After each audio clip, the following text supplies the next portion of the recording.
What is the means of ethics? So, myself मृदुल त्रिवेदी, हम इस lecture में पढ़ेंगे what is the means of ethics. So, first point is ethics is a normative science. Ethics क्या है? एक normative science है. Normative science का मतलब क्या होता है? नॉर्मेटिव साइंस का मतलब होता है साइंस ऑफ आइडियल्स. आइडियल्स का मतलब क्या है? आइडियल्स का मतलब आदर्श, मतलब जो आदर्श स्थापित करे उसे हम क्या कहेंगे कि वो साइंस कौन सी है? वो है इथिक्स. जैसे कि इथिक्स तो नॉर्मेटिव साइंस है. जैसे कि हम समझे कि टू टाइप्स की साइंस होती हैं. जैसे कि एक होती है डिस्क्रिप्टिव साइंस, एक होती है नॉर्मेटिव साइंस. डिस्क्रिप्टिव साइंस को कहा जाता है साइंस ऑफ फैक्ट.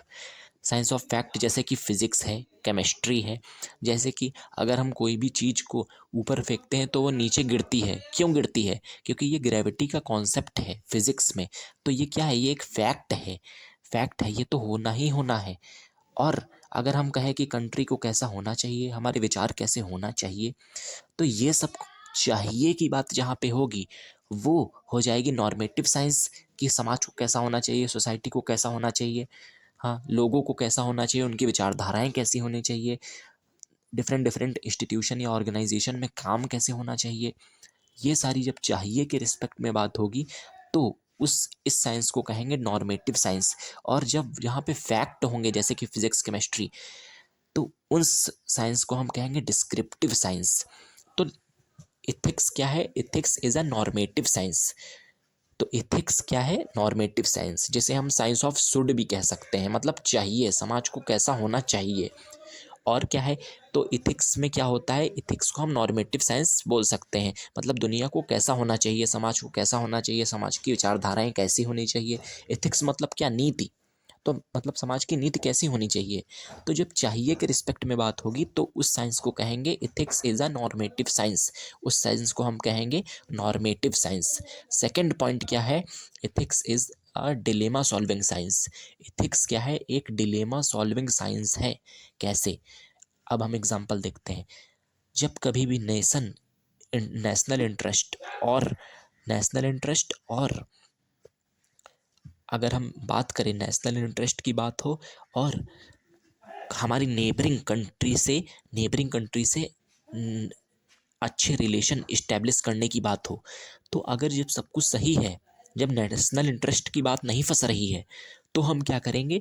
तो उस समय हम नेबरिंग कंट्री से हमारे अच्छे रिलेशन हो, यही हम इस्टेब्लिशमेंट करेंगे. लेकिन अगर जैसे पाकिस्तान की बात है, हम उससे रिश्ते अच्छे मेंटेन करें और वो आकर के हमारे देश में हमला करे, तो क्या ये हम सहन करेंगे? नहीं सहन करेंगे. उस समय हम क्या करेंगे? अपने नेशनल इंटरेस्ट के लिए उनसे युद्ध करेंगे, वॉर करेंगे.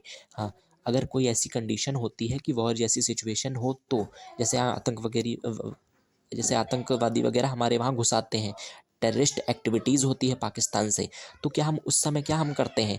उस समय हम लड़ते हैं. क्यों लड़ते हैं?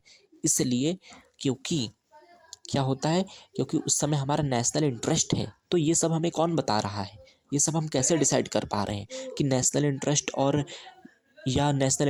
और जब हमारी नेबरिंग कंट्रीज़ जो हैं उनके साथ रिलेशन इस्टेब्लिश करने की बात आई तो हम उस समय नेशनल इंटरेस्ट को चुन रहे हैं. तो ये सब जो दुविधाएं हैं, डिलेमास हैं, दुविधा मतलब डिलेमा, इन डिलेमास को सॉल्व करने में जो मदद करती है वो कौन सी साइंस करती है? वो इथिक्स करती है. इथिक्स मतलब नीति. थर्ड पॉइंट है ethics is a science of inclusive and sustainable happiness. How? तो एग्जांपल देखिए कि अगर किसी कंट्री में, मैंने ये देखा था नेट पे, या और मैंने खुद ये बात पढ़ी भी है कि जब मैं एथिक्स पढ़ रहा था तो मैंने ये बात पढ़ी थी कि क्या हुआ था, जिस कंट्री में करप्शन इंडेक्स, और आज भी ऐसा है, जिस कंट्री में जो करप्शन इंडेक्स है वो हाई नहीं है. करप्शन इंडेक्स मतलब जहाँ जिस कंट्री में करप्शन कम होते हैं उस कंट्री में क्या है? खुशी ज़्यादा है. उन ऑफिसेस में खुशी ज़्यादा है. उस सोसाइटी के लोग खुश हैं क्योंकि उनका काम बिना करप्शन के हो जाता है.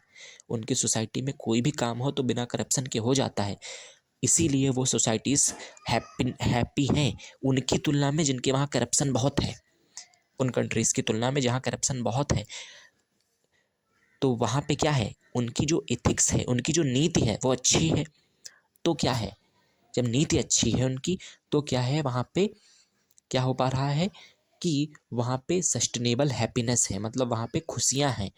तो ethics is a science of inclusive and sustainable happiness. और क्या हम एग्जांपल दे सकते हैं सस्टेनेबल हैप्पीनेस में? तो और भी एग्जांपल हो सकते हैं, जैसे कि एग्जांपल अगर हम समझें तो क्या होता है, जिस सोसाइटी में जस्टिस नहीं होता, जिस सोसाइटी में जस्टिस नहीं होती, तो क्या है, जिस सोसाइटी में जब जस्टिस ही नहीं होगा, सभी के साथ भेदभाव होता है, तो उस सोसाइटी में क्या होगा, उस सोसाइटी में क्या होगा, उस सोसाइटी में ये होगा कि जब जस्टिस हुआ नहीं, लोगों के साथ भेदभाव हो रहा है, कि कोई अमीर है तो उसके साथ अच्छा बर्ताव हो रहा है, कोई गरीब है तो उसके साथ गलत जो है उसको नकारा जा रहा है, तो क्या होगा, ऐसी कंडीशन में क्या होगा, जब ऐसी कोई भी कंडीशन होगी, तो उस कंडीशन में क्या होगा कि वहाँ पे हैप्पीनेस नहीं रह जाएगी। वहीं अगर दूसरी कंट्री में हम देखें कि जहाँ पे सबके साथ अच्छा व्यवहार होता है, चाहे गरीब हो चाहे अमीर हो, सभी के साथ एक ही रूल्स लागू होते हैं, तो ऐसी कंडीशन में क्या होगा, उस कंट्री में सस्टेनेबल हैप्पीनेस रहेगी। इसी क्यों, और क्यों रहेगी सस्टेनेबल हैप्पीनेस, क्योंकि वहाँ की जो नीति है, वहाँ की जो एथिक्स है वो अच्छी है। इसीलिए हम कह सकते हैं ethics is a science of inclusive और सस्टेनेबल हैप्पीनेस। फोर्थ पॉइंट क्या हो सकता है, फोर्थ पॉइंट है ये है कि ethics is a science of values और वर्च्यूज। एथिक्स जो है वो क्या है, साइंस है वैल्यूज और वर्च्यूज की। एथिक्स साइंस है वैल्यूज एंड वर्च्यूज की। कैसे, जब भी हम कोई भी काम करते हैं, जैसे कि एग्जांपल एक जज है, तो वो क्या करे, कोई निर्णय ले, वो क्या करे, एक कोई डिसीजन ले जज, और किसी केस के लिए जज ने कोई डिसीजन लिया, और अगर उसने उस डिसीजन के थ्रू क्या किया, करप्शन हो गया, या क्या हुआ, किसी गलत व्यक्ति को जिता दिया, या क्या किया, सही निर्णय लिया, अगर जस्टिस किया उस जज ने डिसीजन लेकर के किसी के साथ में, तो क्या होगा, तो जब उसने जस्टिस किया तो माना जाएगा कि वो अपने काम में क्या है, आदर्श है, आइडियल है, वो अपने काम में, उसके काम में एक्सेलेंसी है। जज ने भले ही डिसीजन लिया लेकिन एक्सेलेंसी के साथ लिया, उसके डिसीजन में क्वालिटी थी। हाँ, वैल्यूज एंड वर्च्यूज का मतलब क्या होता है, वैल्यूज मतलब क्या, क्वालिटी, वर्च्यूज मतलब क्या, एक तरीके की क्वालिटी, एक्सेलेंस, गुणवत्ता। तो डिसीजन तो लिया गया लेकिन उस डिसीजन में गुणवत्ता थी, अच्छा था वो डिसीजन। क्यों अच्छा था, क्योंकि उनकी इथिक्स यानी कि उनकी जो नीति थी जज की वो अच्छी थी, उसने अच्छी नीति अपनाई, तो लोगों के साथ वो जस्टिस कर पाया। सो हम ये भी कह सकते हैं ethics is a science of values and virtues. So thank you, उम्मीद है आपको समझ में आया होगा।